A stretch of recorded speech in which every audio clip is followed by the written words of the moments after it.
Hola a todos. Hoy exploraremos un caso perturbador que hiela la sangre. El caso de Beverly Lyotte. Una tragedia que se esconde detrás de una herencia maldita, donde el hijo predilecto se convierte en el verdugo de su propia familia. Una historia que nos enfrenta a la inquietante realidad de cómo la genética, aunque no sea una sentencia definitiva, puede convertirse en un detonante implacable. Los expertos coinciden en que muchas enfermedades, incluyendo algunos trastornos mentales, pueden tener un componente hereditario. Pero una predisposición genética no garantiza que una persona desarrolle la enfermedad, solo incrementa el riesgo. Todos los padres esperan que sus hijos hereden lo mejor de ellos, y no aquello que podría marcarles la vida para siempre. Sin embargo, la ciencia es imprecisa, y el destino, muchas veces, implacable. Este fue el dilema de Beverly Lyotte. Ella confiaba en que sus hijos crecerían sanos y felices, sin rastros del oscuro legado familiar. Y por un tiempo, así fue. Su hija Libby creció fuerte, equilibrada, sin señales de enfermedad. Pero su hijo, Ari, no tuvo la misma suerte. A él le tocó cargar con una doble herencia, y en su mente fracturada culpó a su madre de todo. Cabe destacar que la enfermedad mental no mermó su capacidad intelectual. Al contrario, Ari era brillante, astuto, extremadamente calculador. Y fue precisamente esa lucidez perversa la que volvió sus actos aún más perturbadores. ¿Quién era Beverly Lyotte? Nacida el 1 de octubre de 1956, en la ciudad de Denver, Colorado, Beverly creció junto a su hermano mayor, Steven, y su hermana Martha, en el seno de una familia sencilla. Sus padres, Barbara y Edwin Lyotte, vivieron toda su vida en la misma ciudad, sin grandes cambios ni sobresaltos. Tras finalizar la preparatoria, Beverly intentó continuar sus estudios, pero su salud se convirtió en un obstáculo. Trabajó como vendedora por un tiempo, pero a los 26 años se casó y poco después nacieron sus dos hijos, Ari en 1988, y unos años después, Libby. Desde entonces, se dedicó por completo al hogar. Su vida giraba en torno a sus hijos, por quienes hacía todo con devoción. Pero esa paz se rompió a mediados de los años 90. El matrimonio colapsó. Su esposo abandonó el hogar, se mudó a otro estado y desapareció por completo de sus vidas. Nunca más preguntó por sus hijos. Beverly tuvo que arreglársela sola. Consiguió 2 trabajos para salir adelante, y gracias a su disciplina y entrega, nunca les faltó nada a ella ni a sus hijos. Se mudaron a Centennial, un suburbio de Denver fundado en 2001. Allí alquilaron una casa modesta, pero acogedora. A pesar de las dificultades, Beverly nunca dejó de luchar. A mediados de los 2000, conoció por internet a Cez Missy. Comenzaron una relación a distancia que con el tiempo se convirtió en algo serio. Cez fue quien la animó a retomar un sueño olvidado, estudiar una carrera universitaria. Beverly, que siempre sintió vocación de servicio, eligió la rama médica. Su meta era clara: ayudar a los demás. Ya mayor de 50 años, era el doble de edad que sus compañeros de clase. Aún así, pronto se ganó su respeto y cariño. Era conocida como el ángel cuidadoso, una mujer menuda, de cabello oscuro, atenta, amable y responsable. Finalmente, logró titularse, consiguió un mejor empleo, y después de 5 años de relación, ella y Cez decidieron casarse. Parecía que todo estaba encajando en su lugar. Beverly había salido adelante. Se había reinventado. Sus hijos ya eran lo suficientemente grandes para valerse por sí mismos. Pero había un asunto que la angustiaba profundamente: su hijo Ari. El caso de la enfermedad hereditaria. La familia Lyotte ocultaba un secreto del que nunca se hablaba con extraños: la presencia de un trastorno mental que marcó a varias generaciones. Beverly y su hermana Martha fueron diagnosticadas desde jóvenes con trastorno afectivo bipolar. Este padecimiento se caracteriza por alteraciones extremas del estado de ánimo, desde episodios maníacos eufóricos hasta profundas depresiones. En el caso de Martha, los síntomas eran leves y los medicamentos surtían buen efecto. Pero Beverly atravesaba episodios tan intensos que en varias ocasiones requirió hospitalización. Incluso llegó a contemplar seriamente la posibilidad del suicidio. Esta condición fue una de las razones por las que no pudo ingresar a la universidad en su juventud, y también una de las causas que contribuyó al fin de su matrimonio. Su madre, Barbara, También sufrió durante décadas de depresiones severas, aunque en su época no recibió el diagnóstico ni el tratamiento adecuados. Luchó sola contra sus demonios casi toda su vida. Beverly creía firmemente que esa enfermedad solo se transmitía por la línea femenina, ya que su madre, ella y su hermana la padecían, mientras que su hermano Steven parecía haber escapado ileso del mal. Steven, en ese aspecto, permaneció completamente ajeno a la enfermedad. Beverly temía profundamente por la salud de su hija Livy, pero fue precisamente ella quien logró esquivar el destino familiar. La enfermedad, sin embargo, pareció concentrarse con el doble de fuerza en Ari, el hijo especial. Desde muy pequeño, Ari era un niño extraño, retraído, propenso a rabietas incontrolables. A los 5 años fue diagnosticado con autismo, y con el tiempo, se le sumaron una serie de trastornos y alteraciones mentales. Era capaz de aislarse por completo, desconectándose del mundo que lo rodeaba, y luego, sin aviso, podía explotar con brotes de violencia. A pesar de sus diagnósticos, Ari asistió a una escuela secundaria común. Tenía un desempeño académico notable, especialmente en materias exactas. Se apasionaba por la química y la física, resolvía problemas complejos con facilidad y realizaba cálculos mentales con gran precisión. Su inteligencia superaba la media, pero en contraste, sus habilidades sociales eran prácticamente inexistentes. Sus compañeros lo evitaban o se burlaban cruelmente de él. Ari no tenía amigos, no mostraba interés por conocer el mundo, y era notoriamente agresivo. Esa agresividad se manifestaba en la crueldad hacia los animales y en ataques a otros niños. Fue hospitalizado en varias ocasiones y medicado, pero en casa solía abandonar el tratamiento. Sus padres intentaban que siguiera las indicaciones médicas, pero conforme crecía, se volvía más y más difícil. No sabía pedir, ni hablar con calma.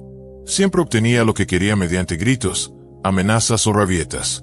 Podía encerrarse y pasar semanas sin hablar con nadie, pero también podía hablar durante horas, solo, o con interlocutores imaginarios. En los periodos de crisis, Ari representaba un peligro real. Por momentos, sus propios familiares exigían su hospitalización forzosa. Cuando Ari se enteró de que su madre, su tía y su abuela también padecían enfermedades mentales, la rabia se apoderó de él. Su odio hacia Beverly se intensificó. La culpaba de todos sus males. Estaba convencido de que ella le había heredado una enfermedad que le arruinaba la vida. Cada vez era más incontrolable. Amenazaba con violencia a sus seres queridos. Se preguntaba constantemente por qué su hermana había escapado del castigo familiar. Vivir bajo el mismo techo que él se volvió insostenible. Fue entonces que Cés, el nuevo compañero de Beverly, no aguantó más.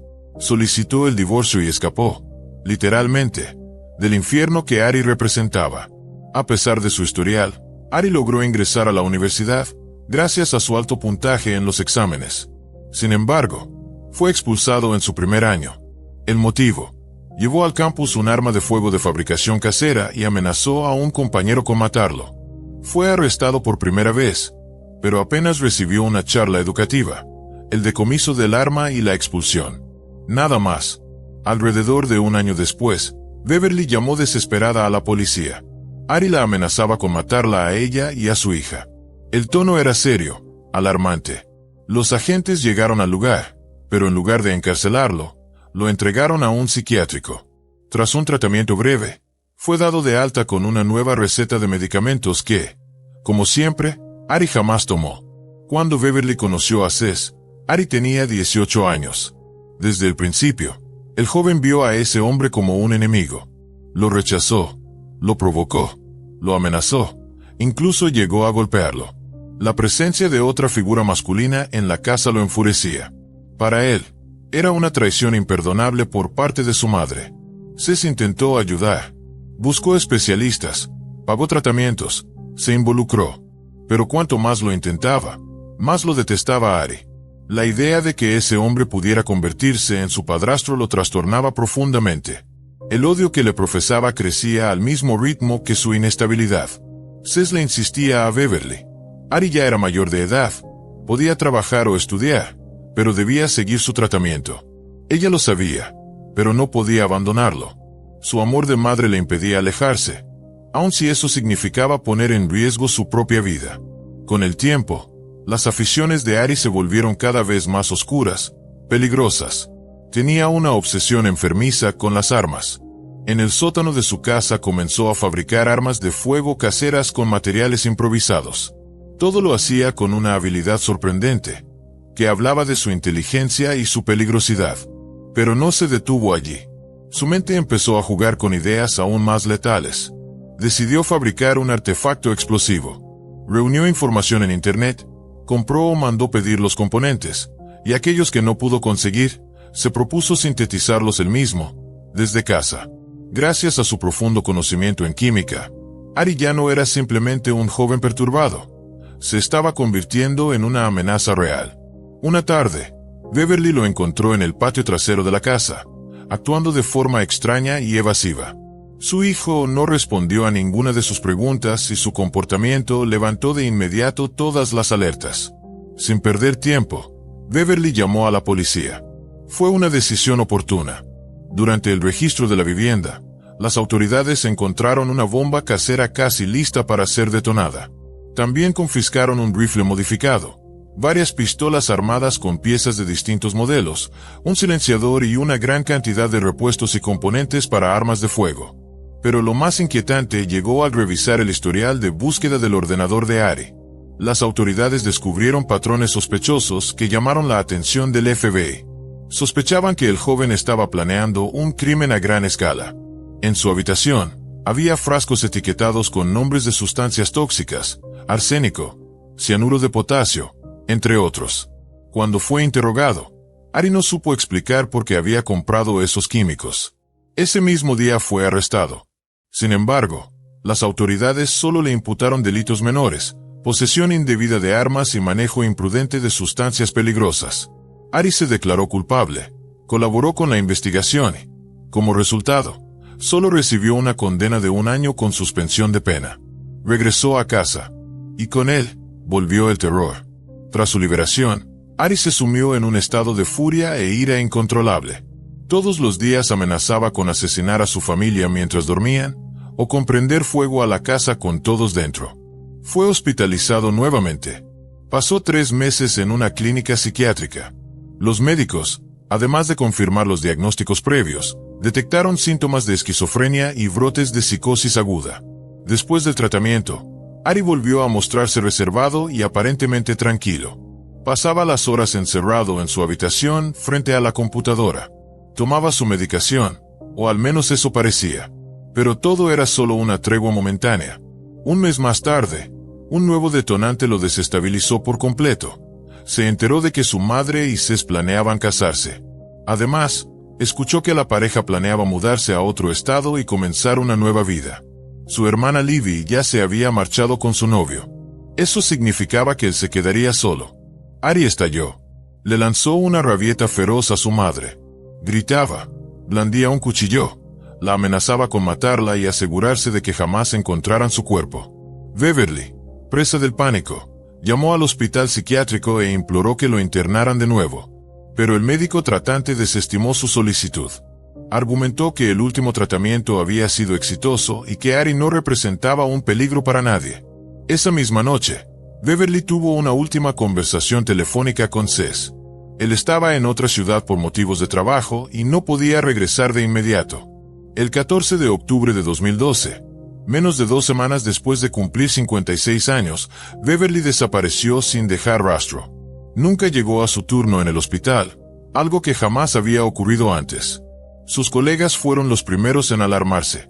Cés, sin poder contactarla, marcó el número de Libby, quien también había intentado localizar a su madre todo el día sin éxito.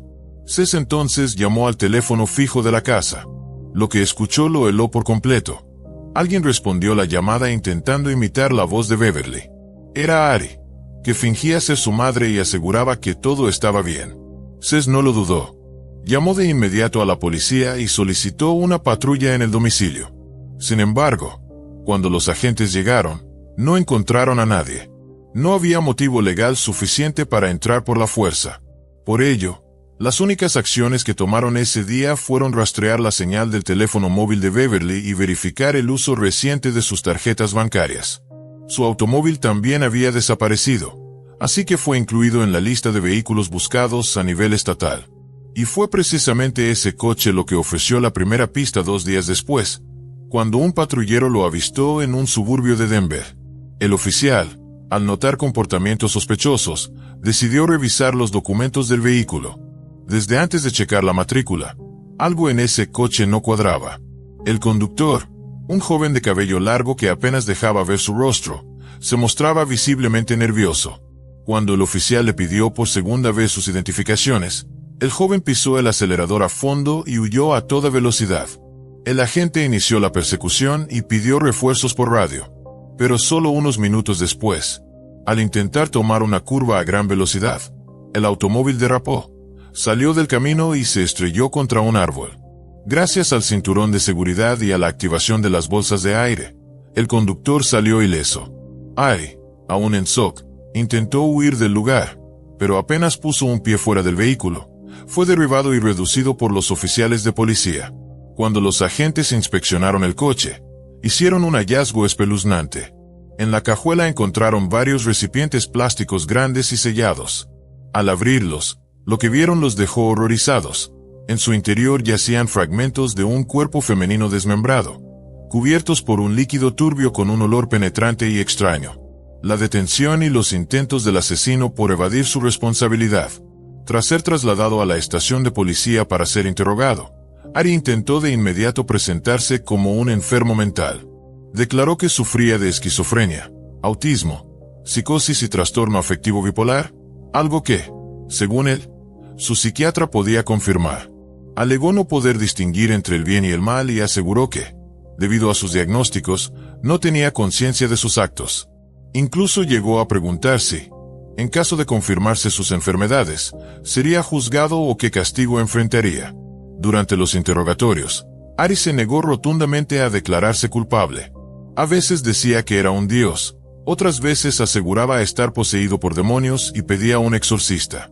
En ocasiones, su discurso se volvía incoherente, como si hablara con alguien invisible, ignorando por completo a los investigadores. Sin embargo, la evaluación psiquiátrica oficial reveló una verdad distinta.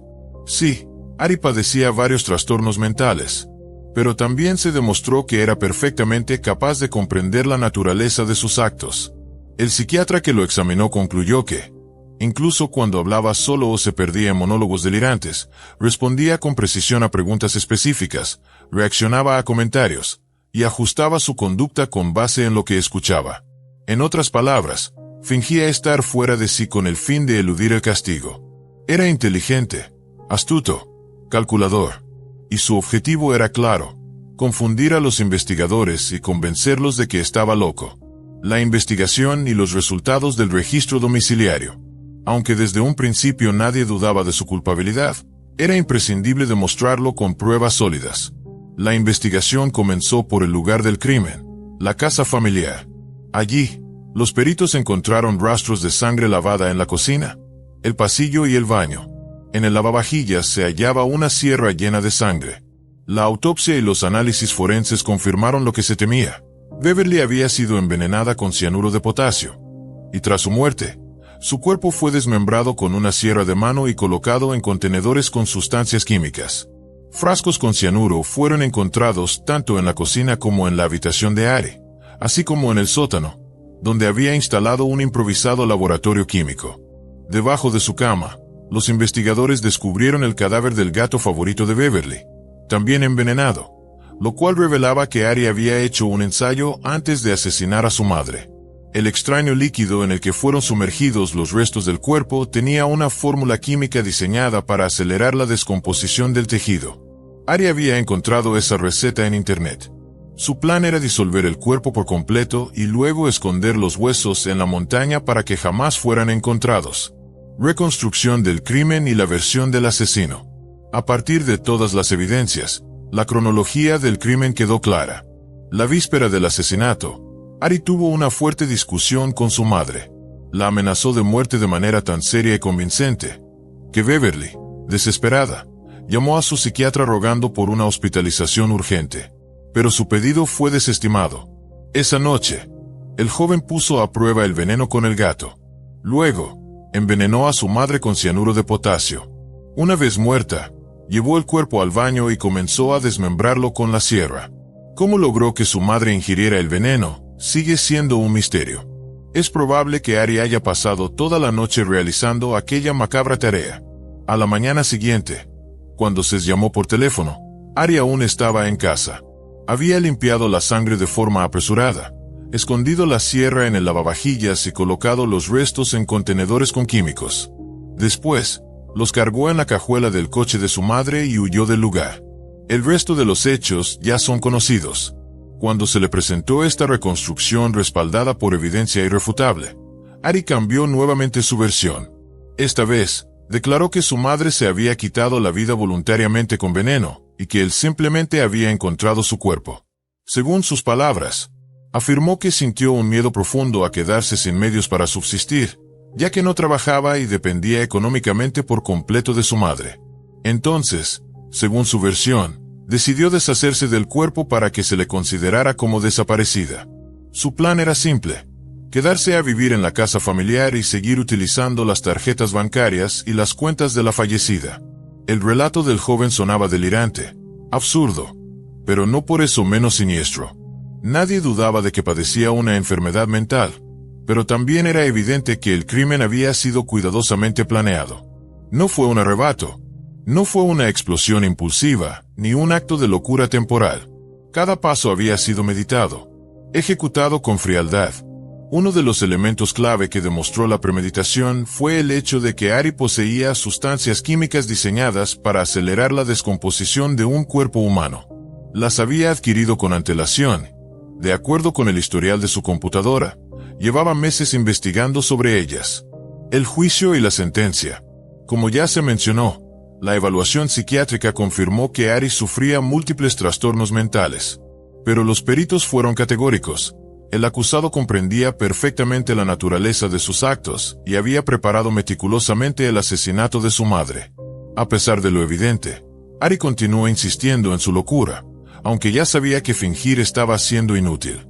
El juicio se llevó a cabo en noviembre de ese mismo año, apenas mes y medio después del crimen que conmocionó a todo el estado. Los abogados defensores se esforzaron por convencer al jurado de que su cliente no podía ser penalmente responsable y que lo que necesitaba era tratamiento, no castigo. Ari, por su parte, se presentó como víctima. Alegó que su madre lo odiaba, que le había transmitido a propósito una enfermedad genética mientras su hermana había quedado completamente libre de ella. Acusó a Beverly de estar loca y culpó a su madre de todas las desgracias que arrastraba en su vida. Seth, el compañero sentimental de Beverly, testificó como testigo. Declaró que tanto él como su amada vivían atemorizados por Ari. No sabían de qué era capaz. Aseguró que el joven mostraba tendencias crueles, sádicas, y que se negaba sistemáticamente a tomar los medicamentos necesarios para controlar sus impulsos. Con voz quebrada, añadió que el amor de madre de Beverly se transformó, con el tiempo, en miedo hacia su propio hijo. El veredicto fue unánime. El jurado declaró a Ari Liotte culpable de asesinato en primer grado con premeditación y alevosía.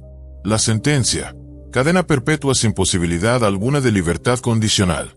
El acusado, con apenas 26 años, escuchó su destino sin decir palabra, con la cabeza gacha y el rostro inexpresivo. Tras el juicio, Libby Liotte, la hermana del condenado, expresó que no le quedaba ninguna duda de que su hermano era culpable de todo lo que había hecho.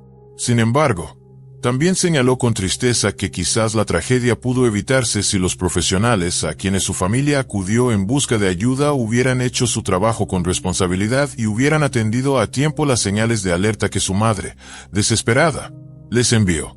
Hoy, Ari Liotte cumple su condena en una prisión estatal de Colorado. Todos sus intentos por apelar o impugnar la sentencia han sido rechazados.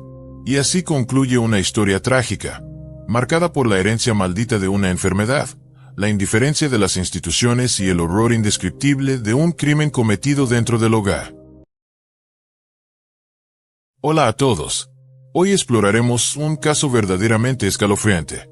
El crimen de Sabrina Cuider, un acto atroz cometido en un exclusivo vecindario de Londres.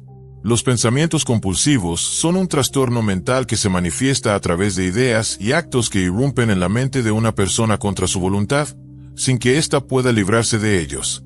En sus formas más graves, estos pensamientos pueden apoderarse por completo de la razón. Cuando se combinan con una naturaleza manipuladora, una crueldad innata y una obsesiva necesidad de control, el resultado es una bomba de tiempo. Sabrina Couder, una mujer británica, parecía tener todo para alcanzar la vida fabulosa, rica y despreocupada con la que soñaba desde niña. Pero nada era suficiente. Ninguna pareja estaba a su altura. Siempre se sintió destinada a la fama, al lujo y a la atención constante.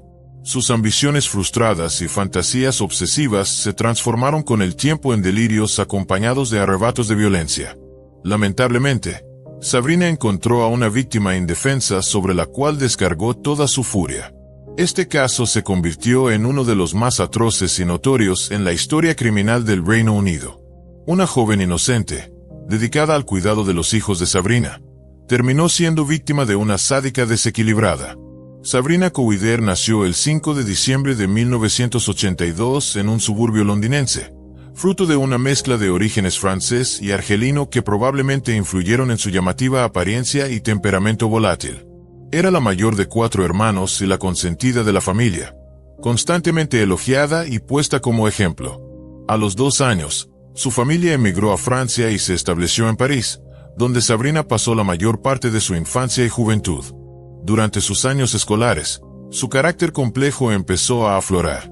Compañeros de clase la recuerdan como una joven arrogante, dominante, egocéntrica y profundamente egoísta. Tenía pocos amigos, tanto en la escuela como en el vecindario, y consideraba que nadie era digno de su compañía. A otras chicas extrovertidas y atractivas las veía como rivales, incluso enemigas.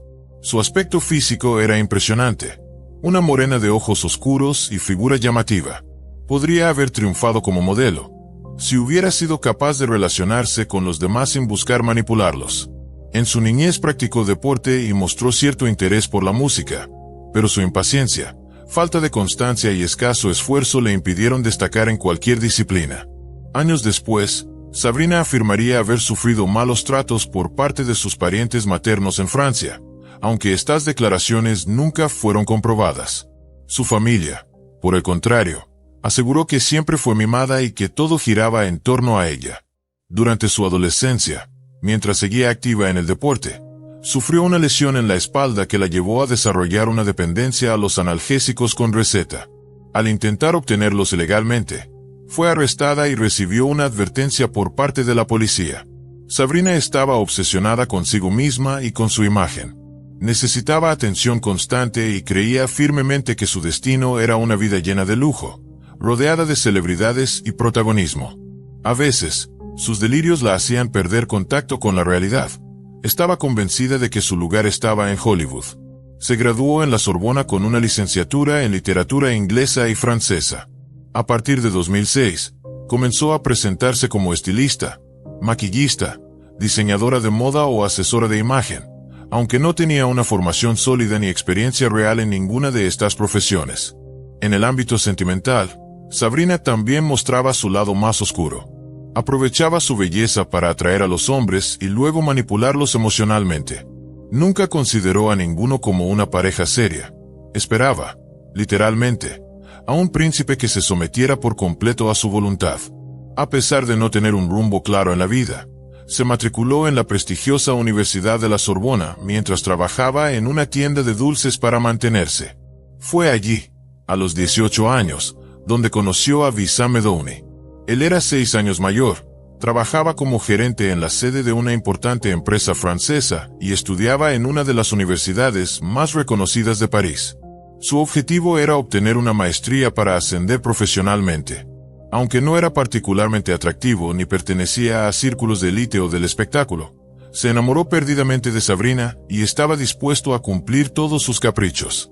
Ella también lo encontró interesante, no tanto por amor, sino porque lo veía como una oportunidad para asegurar una vida cómoda y lujosa. Medouni era ambicioso, tenía futuro, y estaba dispuesto a consentirla en todo. Comenzaron a salir en el año 2000. Tras unos meses, decidieron vivir juntos. Pero Sabrina no tardó en mostrar su verdadero rostro. Intentaba controlar todos los aspectos de la vida de Medouni.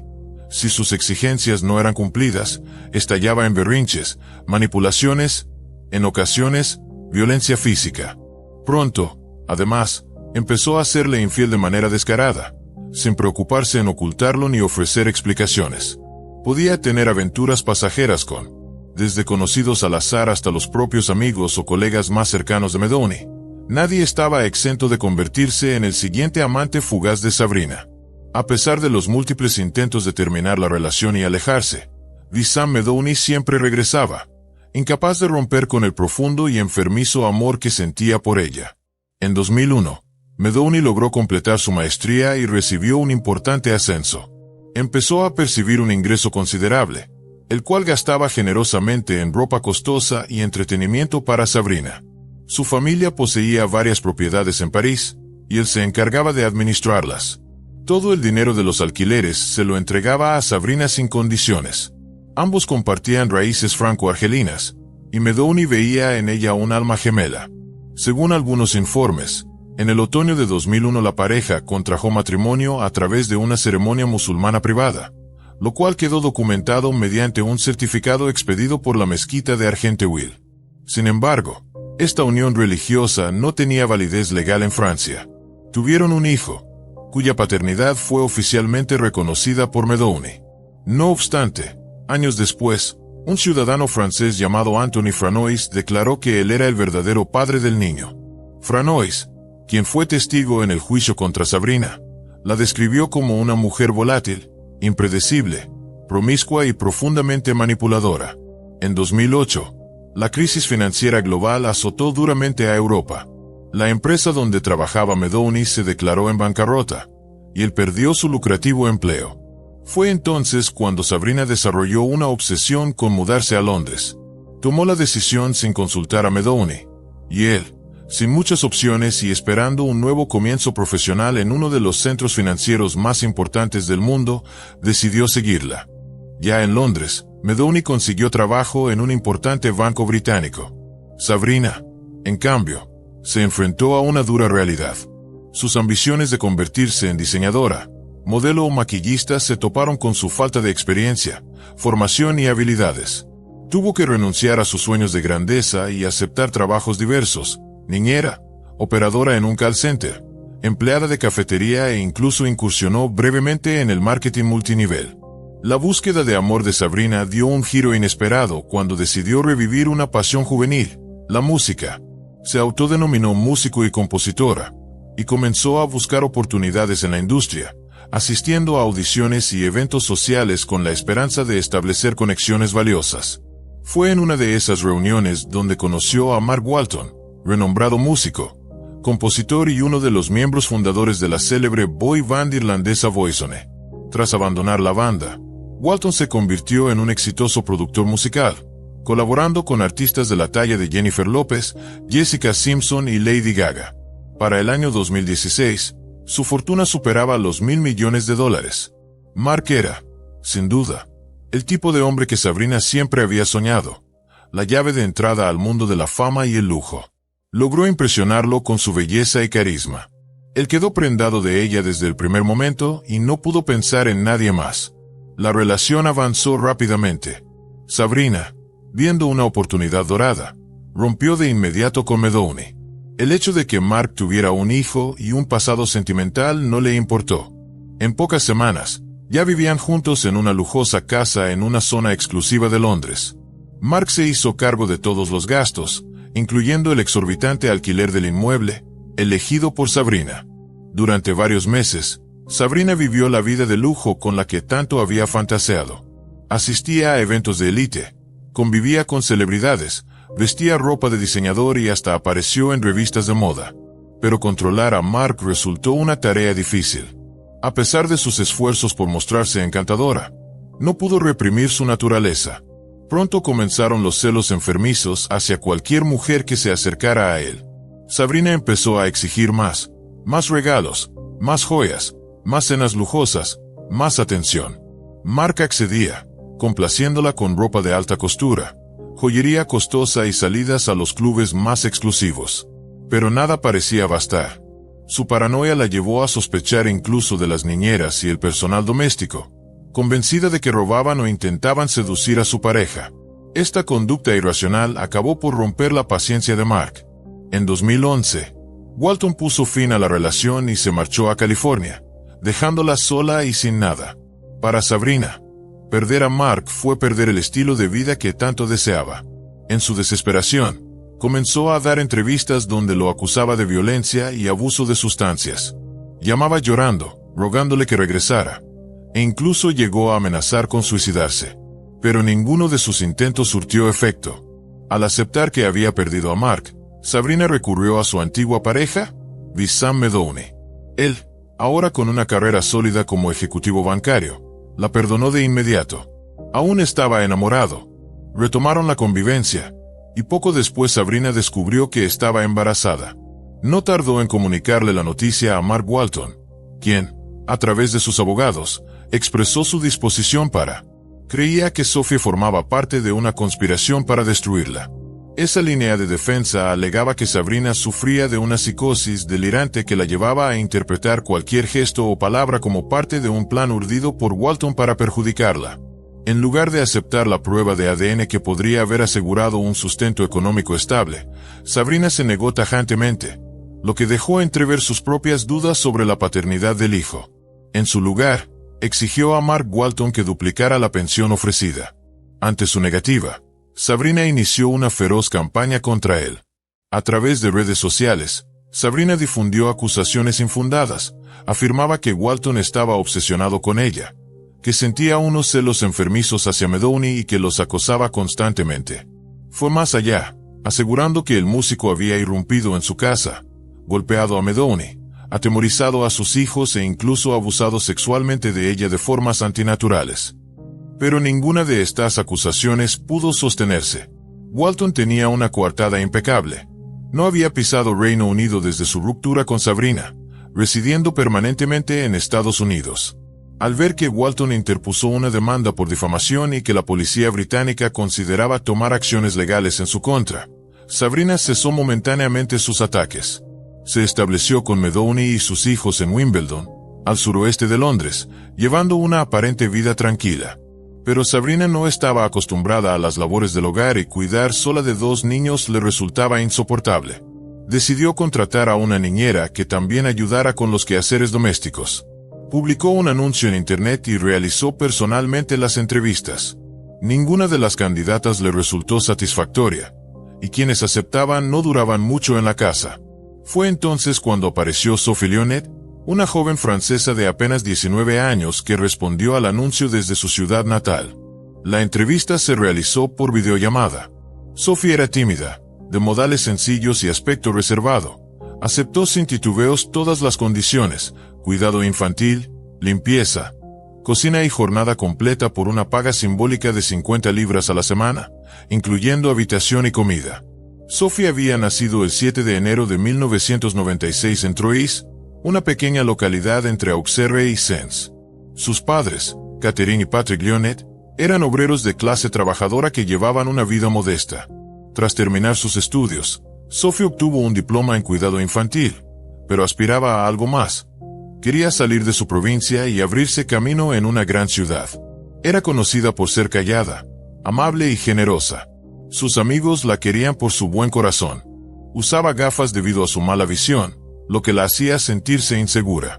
Durante la entrevista, Sabrina notó que Sophie era una presa perfecta, ingenua, sin malicia, deseosa de aprender y de obtener buenas referencias, dispuesta a aceptar lo que fuera con tal de iniciar su carrera.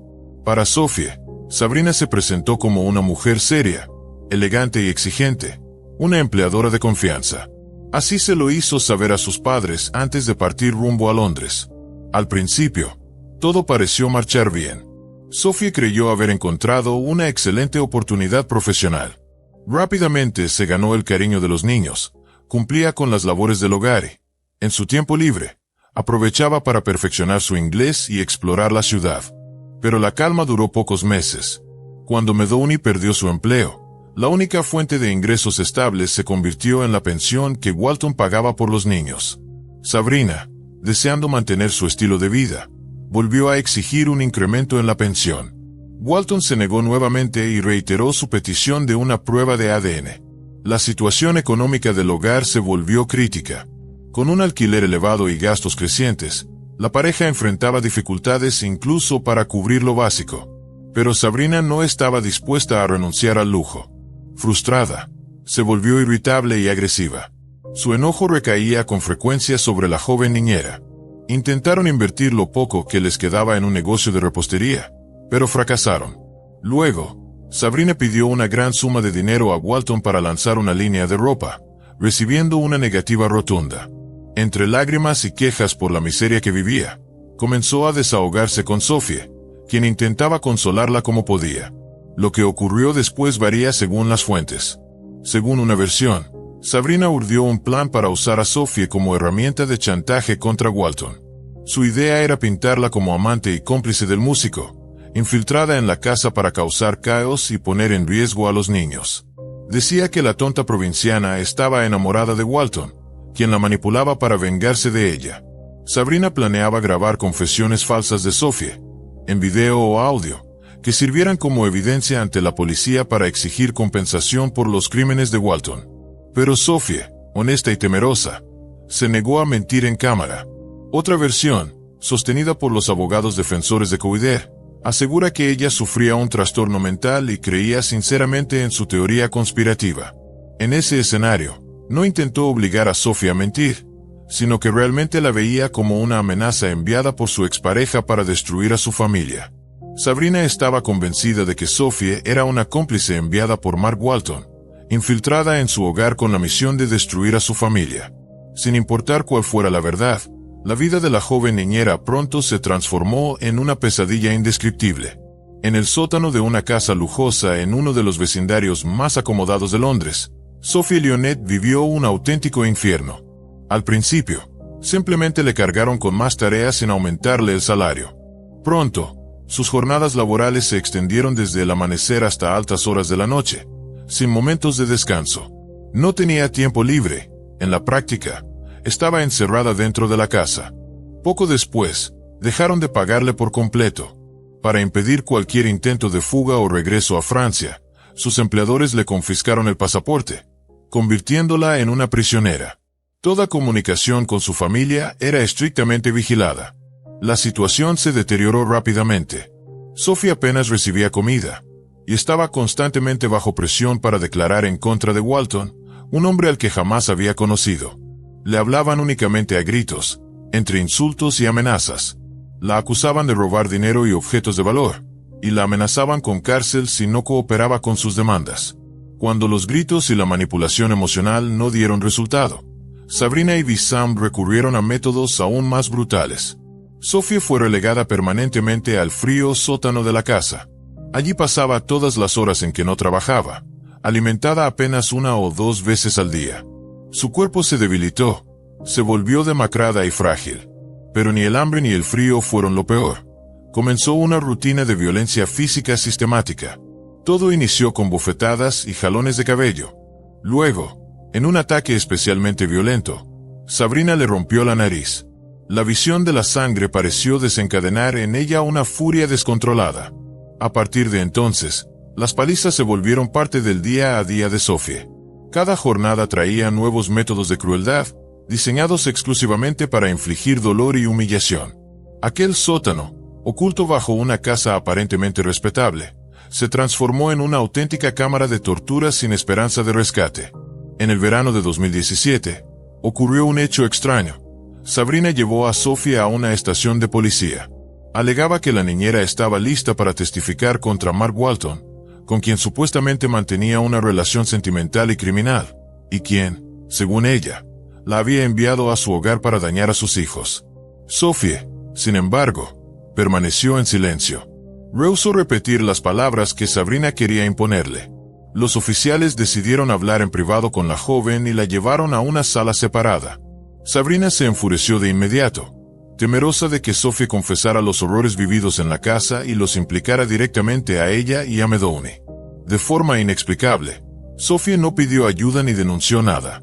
Y más perturbador aún fue que la policía, al verla, una joven visiblemente desnutrida, aterrada, con cabello perdido, sin un diente frontal y cojeando.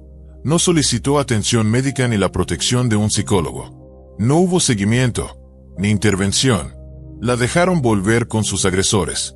A mediados de septiembre de ese año, Sophie realizó su última llamada. Llorando, le confesó a su madre que deseaba volver a casa, pero que no tenía dinero. Catherine, su madre, sin hacer demasiadas preguntas, le dijo que le enviaría el dinero para el boleto y que comenzara a empacar de inmediato. Esa fue la última vez que escuchó la voz de su hija. El 20 de septiembre de 2017, por la tarde, los vecinos de Los Cowider llamaron a la policía. Estaban alarmados por un fuego que ardía en el patio, pero más aún por el hedor insoportable que emanaba del humo, una mezcla nauseabunda y dulzona, con un toque grasoso, que impregnaba el aire. Uno de los vecinos afirmó haber reconocido de inmediato el olor a carne y cabello quemado, acompañado por un humo denso que cubría media cuadra y se adhería a la ropa y la piel. Cuando los bomberos apagaron el fuego, encontraron restos calcinados entre las brasas. Lo que parecía una mano humana carbonizada sobresalía entre las cenizas. La pareja fue arrestada de inmediato.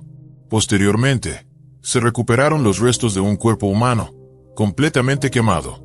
A simple vista, era imposible determinar género o edad. No obstante, la identificación no tardó en llegar. Entre los restos, incrustada en el cráneo, se halló la montura metálica derretida de unos lentes, los que Sophie siempre usaba. Así fue identificada. Determinar la causa exacta de la muerte resultó sumamente difícil, debido al grado de destrucción del cuerpo. Aún así, los forenses encontraron múltiples fracturas en las costillas, grietas en la mandíbula y traumatismos contundentes en el cráneo y las extremidades, todos infligidos cuando la víctima aún estaba con vida. También faltaban varios dientes y la nariz presentaba graves daños. Quedó claro que Sophie había sido brutalmente golpeada, durante un tiempo prolongado, hasta dejarle huesos rotos y dientes arrancados. El estado del cadáver impidió examinar órganos internos o identificar heridas penetrantes. Pero lo que sí se pudo comprobar fue aún más escalofriante. En la casa se hallaron grabaciones de video. Las grabaciones halladas en la residencia de Los Cowider revelaron la verdad más escalofriante. Sophie fue sometida a torturas físicas y psicológicas con el único objetivo de obligarla a confesar, falsamente, que colaboraba con Mark Walton y que pretendía dañar a los hijos de la pareja. La joven niñera fue golpeada con los puños, con un cable de hierro, con un palo de golf, e incluso fue víctima de tortura con descargas eléctricas. Las vejaciones no terminaban ahí. En una de las escenas más humillantes, fue obligada a sumergir la cabeza en el inodoro hasta comenzar a asfixiarse. Según los peritos forenses, la causa más probable de muerte fue precisamente la asfixia, lo que al menos le evitó la agonía de ser quemada con vida sobre la pira encendida en el jardín. Durante el juicio, que inició en marzo de 2018, tanto Sabrina Cowider como Wissam Medouni negaron su responsabilidad. No mostraron remordimiento alguno. Después del asesinato, Medouni se comportó con una frialdad desconcertante. Fue al supermercado más cercano, compró líquido acelerante para iniciar el fuego, y también alimentos para la cena de esa noche. Todo como si nada fuera fuera de lo común. Sabrina intentó presentarse como una víctima emocionalmente destruida, afirmando que las supuestas torturas psicológicas de Mark Walton la habían llevado a un estado mental patológico. Los exámenes psiquiátricos confirmaron que sufría de trastornos mentales, pero que no era inimputable. Comprendía perfectamente sus actos. Wissam, por su parte, estaba en buen estado físico, pero psicológicamente era dependiente de Sabrina. Vivía dominado por ella y le obedecía ciegamente. Uno de los antiguos amantes de Cowider que testificó en el juicio la describió no como una enferma mental, sino como una manipuladora astuta y calculadora. Otro testigo afirmó que Sabrina solía inventar enemigos a conveniencia, pero que lo hacía con plena lucidez, buscando siempre su propio beneficio. El 26 de junio de 2018, el tribunal encontró culpables a Sabrina Cowider y Wissam Medouni de tortura, humillación y asesinato agravado contra la joven niñera Sophie Lionet. La sentencia fue contundente: cadena perpetua, con posibilidad de libertad condicional solo después de cumplir 30 años de reclusión. Ninguno de los dos admitió jamás su culpabilidad. Ambos han intentado en repetidas ocasiones apelar para reducir sus condenas. Sabrina incluso fingió demencia para ser trasladada a un hospital psiquiátrico. Sin éxito. Mark Walton, presente en la sala durante el juicio, expresó públicamente su dolor y arrepentimiento por los hechos. Reconoció que su expareja había cometido semejantes atrocidades con la intención de captar su atención y obtener beneficios económicos. Presentó personalmente sus condolencias a los padres de Sophie y les entregó un cheque considerable en un intento de aliviar, al menos en parte, la tragedia que les arrebató a su hija. Sophie Lionet, la joven francesa que solo buscaba experiencia laboral y un futuro digno, fue víctima de una brutalidad inimaginable a manos de quienes prometieron protegerla. Su historia sacudió al Reino Unido entero y permanece como uno de los casos más crueles y perturbadores en la historia reciente del país. Hola a todos, bienvenidos a mi canal. Hoy vamos a adentrarnos en otro caso espantoso. ¿Dónde está esa línea invisible que, una vez cruzada, ya no permite el regreso? ¿Cómo se transforma una mujer común, una esposa amorosa y madre querida, en una asesina implacable, capaz de dividir a toda una nación en dos bandos irreconciliables? Cómo su nombre se convierte en tema constante entre los habitantes del pueblo y los titulares de los periódicos durante años. Roxana Valdez podría responder a esa pregunta. Los asesinos no se distinguen entre la multitud, no son reconocibles durante la cena, y puede que incluso vivan bajo el mismo techo sin mostrar jamás su verdadera naturaleza. Son idénticos a quienes jamás cruzan esa línea. Por eso nadie pudo imaginar lo que Roxana hizo aquella tarde de primavera, el 5 de abril de 2014. Y cuando finalmente lo supieron, simplemente no pudieron creerlo. Pero empecemos desde el principio. Poco se sabe sobre el pasado de Roxana, a pesar de los esfuerzos de muchos reporteros chilenos que compitieron por contar su historia. No encontraron casi nada. La única información obtenida de su expediente criminal era escasa. Nació en un pequeño poblado de la provincia de Punta Arenas, Chile, en 1957. Nada más.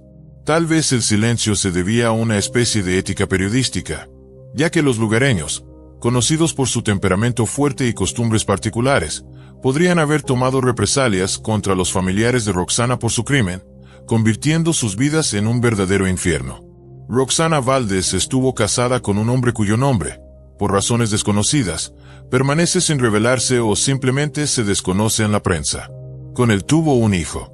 Está claro que su matrimonio no fue el sueño que toda niña imagina, ya que la pareja terminó separándose en 2011. Como madre soltera en un poblado donde el empleo escaseaba, Roxana enfrentó grandes dificultades. En comunidades como esa, la principal fuente de ingresos era el cultivo y venta de frutas y verduras. Incluso las instituciones educativas locales estaban centradas en la agricultura. Fue en ese entorno donde Roxana encontró trabajo en el internado Don Gregorio, una escuela técnica que formaba a estudiantes como futuros técnicos agrícolas. Se desempeñaba como supervisora nocturna, encargada de que los estudiantes durmieran y no cometieran desórdenes durante la noche. Sus funciones no incluían la crianza directa de los jóvenes. Su hijo también estudiaba en ese internado. Durante el día, mientras Roxana trabajaba en los campos, no podía brindarle la atención que necesitaba. En ese mismo internado, Claudio Muñoz Ramírez tenía el cargo de jefe de mantenimiento de las áreas verdes. Sus tareas lo obligaban a trabajar también por las noches, y fue así como conoció a Roxana. A pesar de que él era 14 años menor, rápidamente encontraron temas de conversación. Roxana pasaba noches enteras hablándoles sobre los asuntos del internado y sobre su matrimonio fracasado. También compartían dolores personales. Claudio tenía 2 hijas a quienes amaba profundamente, pero se sentía distante de su esposa, a pesar de haber considerado el divorcio en varias ocasiones. No lo hizo por una promesa que había hecho al padre fallecido de ella. Con el tiempo, Claudio pareció olvidar esa promesa y empezó a pasar su tiempo libre con Roxana, alejándose cada vez más de su familia.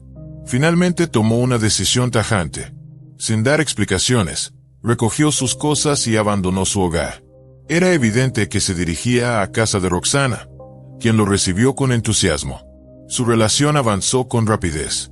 Roxana había metido en su casa a un hombre al que apenas conocía, con quien solo había compartido largas conversaciones nocturnas. Pasó por alto el hecho de que había niños presentes, niños que necesitaban atención constante. Entre charlas agradables y confesiones profundas, Roxana no logró ver el verdadero carácter de Claudio. En realidad, era un hombre temperamental, a veces incluso cruel.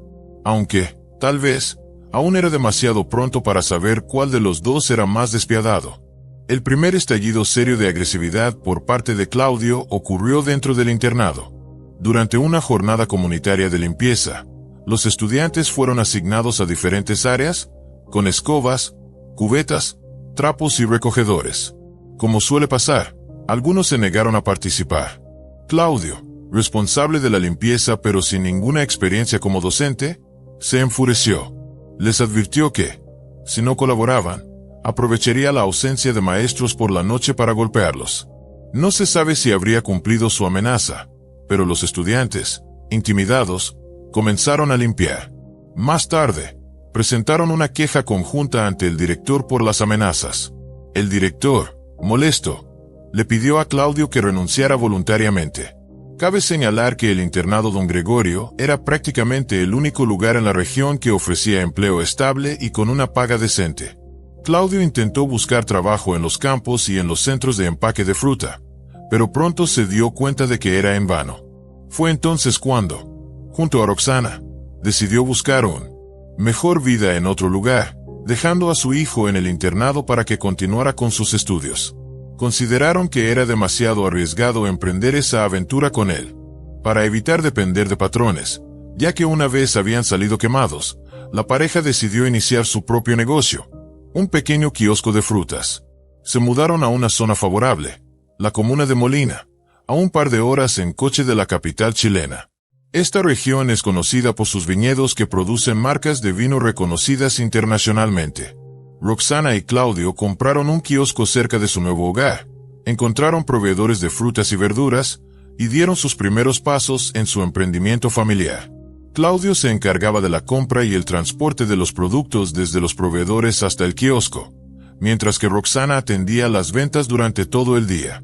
Contratar a un empleado no era viable. Significaba un gasto adicional que no podían asumir. Además, temían que alguien externo no cuidara adecuadamente los productos perecederos, lo que les provocaría más pérdidas.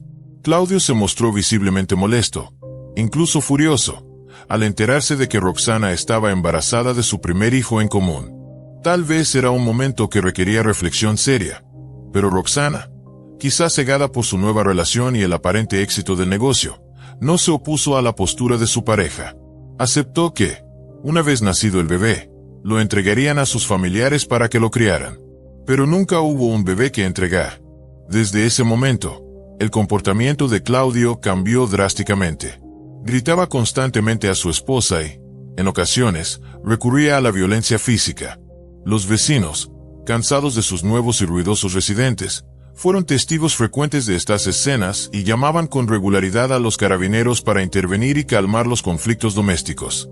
En una ocasión, cuando la policía llegó tras una llamada, encontró a Roxana llorando, casi desnuda, huyendo de su casa mientras Claudio la perseguía. Roxana confesó a los oficiales que era víctima de violencia doméstica sistemática, lo cual había provocado un aborto espontáneo. Incluso requirió ayuda psicológica tras ese suceso. Sin embargo, con el tiempo, los agravios fueron quedando en el olvido, y la conflictiva pareja siguió viviendo junta como si nada hubiera pasado. Claudio debió enfrentar cargos penales, pero una compasiva Roxana decidió darle una segunda oportunidad, extrayendo de él una promesa de que nunca más repetiría semejante conducta. Claudio juró que había sido algo puntual, pero sus antecedentes con su exesposa hacían dudar de la validez de sus palabras. Lamentablemente, la historia se repitió. Claudio dejó temporalmente la violencia física, pero desarrolló la costumbre de salir por las noches a beber en bares locales. Derrochaba importantes sumas del presupuesto familiar no solo en alcohol, sino también en mujeres de dudosa reputación. Roxana soportaba el comportamiento de su esposo, creyendo que, al tener un hijo en común, él finalmente sentaría cabeza. En cierto modo, no se equivocaba. En 2013, Roxana dio a luz a un bebé sano. Claudio dejó sus escapadas nocturnas y se volcó por completo en el negocio familiar, que comenzaba a necesitar expansión. Compraron otro kiosco en una zona vecina y un segundo vehículo para el transporte de productos. Roxana incluso invirtió en armas de fuego para protección, ya que vivían y trabajaban en sectores poco seguros. El patrimonio de la familia creció significativamente, aunque solo en papel. Claudio volvió a sus antiguos hábitos, derrochando dinero en alcohol y retomando la violencia contra Roxana.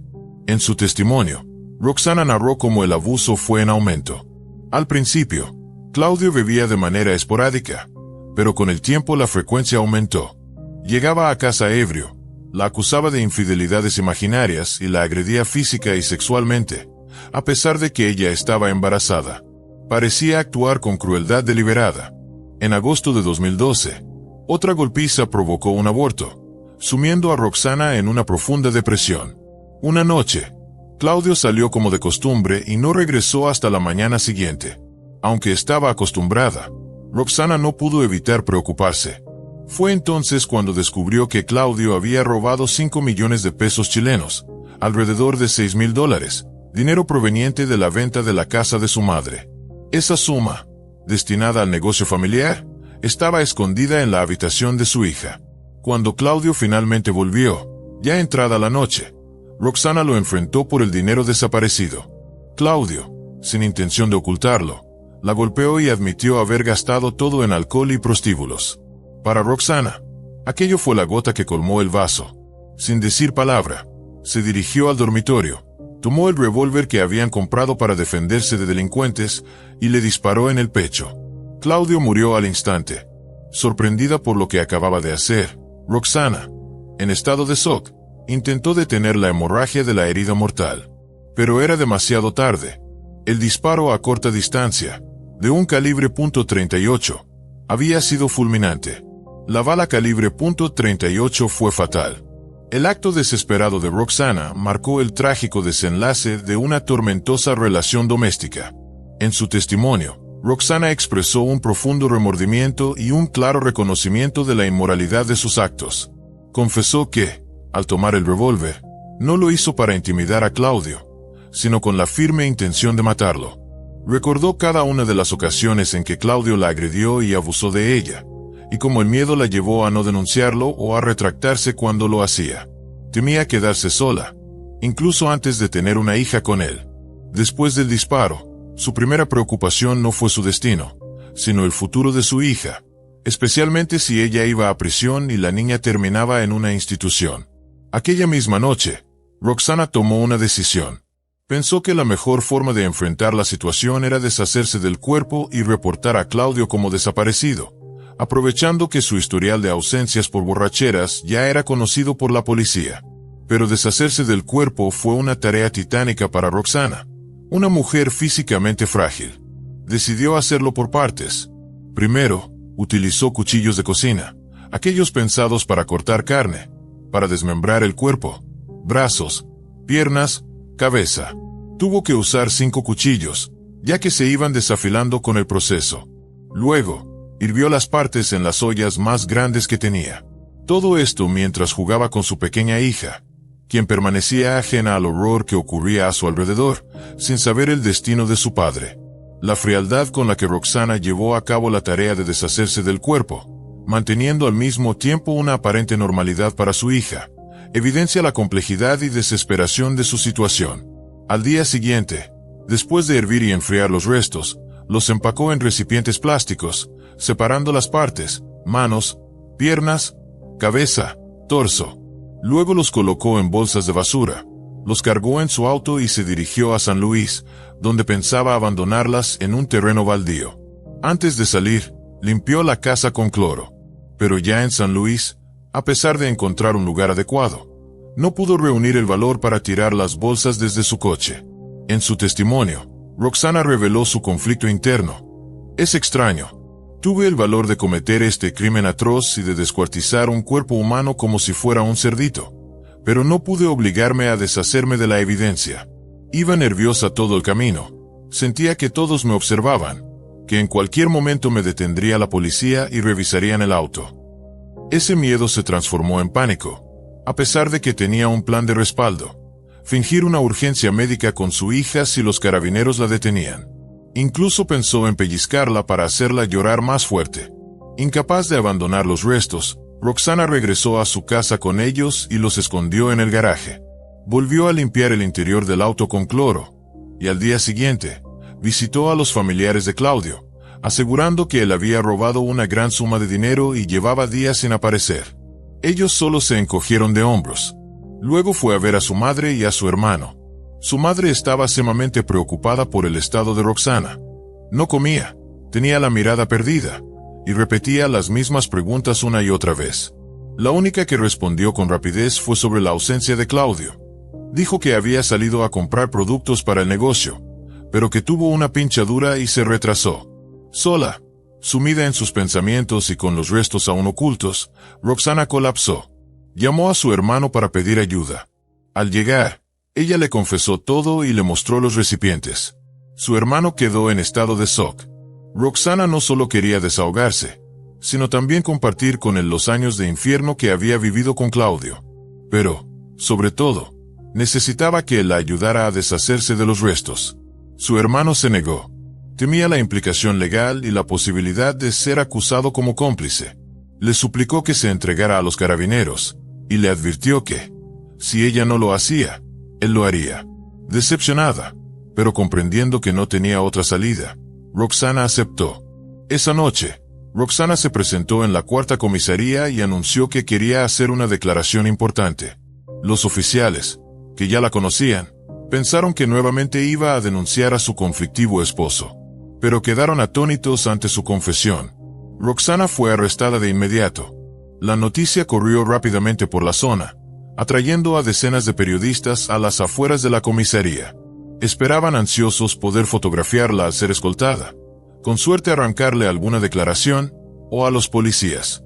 Cuando finalmente fue sacada, esposada y visiblemente angustiada, Roxana gritó: «Tenía miedo de que un día me matara, antes de ser llevada al interior de una patrulla». El caso parecía sencillo. Roxana había confesado, entregado pruebas y se había entregado voluntariamente. Pero la fiscal Mónica Bissot quería ir más allá.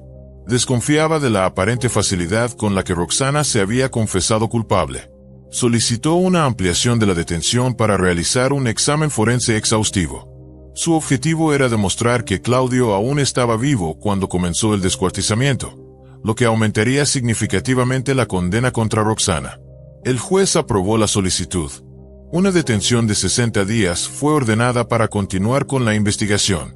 Mientras tanto, la abogada de Roxana, Carolina Gutiérrez, argumentó que su clienta actuó bajo un estado de extremo estrés emocional, posiblemente agravado por depresión postparto y años de abuso doméstico crónico. Subrayó la cooperación de Roxana y su confesión voluntaria como factores atenuantes que debían ser considerados. Sin embargo, la teoría de la fiscalía, que Claudio aún estaba vivo durante el descuartizamiento, se desmoronó tras los resultados forenses. Se confirmó que Claudio murió a causa del disparo en el pecho. La bala del revólver calibre .38 provocó la ruptura del corazón y dañó órganos vitales, descartando por completo la hipótesis inicial del Ministerio Público. Ante estos resultados, las circunstancias agravantes fueron eliminadas. Otro abogado, Juan Pablo Cárdenas, que buscaba hacerse un nombre en este caso de alto perfil, recalcó que el arma usada en el crimen estaba legalmente registrada.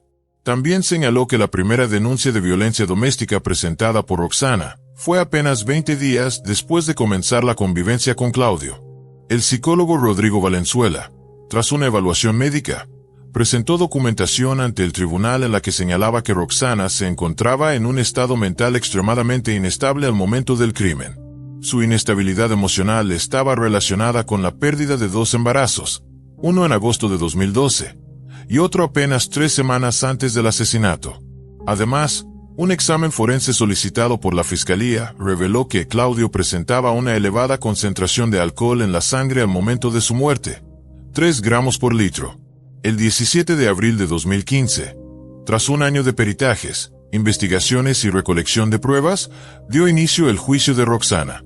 La prensa, acostumbrada a sensacionalizar tragedias, apodó el caso como la cocinera de Molina, haciendo alusión al descuartizamiento y ebullición del cuerpo de su esposo. Algunos periodistas inescrupulosos, en su afán de generar titulares, llegaron a inventar que Roxana había comido partes del cadáver, Una afirmación sin ningún sustento que solo existía en su imaginación. Roxana, consciente de cómo los medios la retrataban y profundamente afectada por ello, se negó a dar declaraciones durante el juicio. La fiscalía intentó influir en el juez argumentando que, según los estándares chilenos, Roxana había cometido un crimen gravísimo, parricidio. Sin embargo, no lograron demostrar que el asesinato fue premeditado. La defensa, por su parte, insistió en que su clienta actuó en legítima defensa, protegiéndose de un hombre que la había maltratado brutalmente durante años. Las audiencias se prolongaron por varias semanas, y durante ese tiempo, todo el país siguió el caso de cerca. La fiscal Mónica Visot solicitó una condena de 15 años de prisión, pero los jueces, tras escuchar cuidadosamente a la defensa y valorar la opinión del jurado, sentenciaron a Roxana a 6 años de reclusión en un centro penitenciario con régimen flexible. Los familiares de Claudio, que esperaban una condena ejemplar, o incluso la pena de muerte, reaccionaron con indignación. Ya estaban molestos con la petición de la fiscalía de solo 15 años, y al escuchar la sentencia final, quedaron completamente consternados. Negaron cualquier tipo de violencia dentro del hogar y defendieron la imagen de Claudio como un hombre de negocios, económicamente independiente, incapaz de haber robado los $6,000 de Roxana. Afirmaron además que Claudio les confesó en vida que Roxana solía sacar el revólver del closet y amenazarlo con matarlo. La hermana de Claudio, en una entrevista con la prensa, incluso culpó al Estado chileno, asegurando que es un país sin justicia y con un sistema judicial corrupto que permite que criminales tan brutales reciban condenas tan cortas, comparables con delitos menores como un robo simple. Incluso Giselle, la primera esposa de Claudio, salió en su defensa, asegurando que durante todos los años que vivió con él, jamás le levantó la mano. Según ella, era Roxana quien generaba conflictos, motivada por celos y una actitud posesiva. En cuanto al cumplimiento de su condena, Roxana cumplió solo 2/3 de la pena en el centro penitenciario, antes de ser transferida a un centro educativo semiabierto en Talca por buena conducta. Se le permitió comunicarse con su hija. Finalmente, fue liberada antes de cumplir la totalidad de la sentencia. La prensa, por supuesto, avivó nuevamente el interés público por el caso, y la indignación fue generalizada. El país no podía creer que la cocinera de Molina estuviera libre. Sin embargo, también hubo voces que, aunque no negaban que Roxana cometió un asesinato, consideraban que sus actos eran comprensibles dentro del contexto que vivía, y la veían como una víctima más. El debate en torno a este caso sigue vigente en Chile hasta el día de hoy. Esta historia deja al descubierto las consecuencias trágicas que pueden surgir cuando la violencia doméstica no se aborda desde sus primeras señales.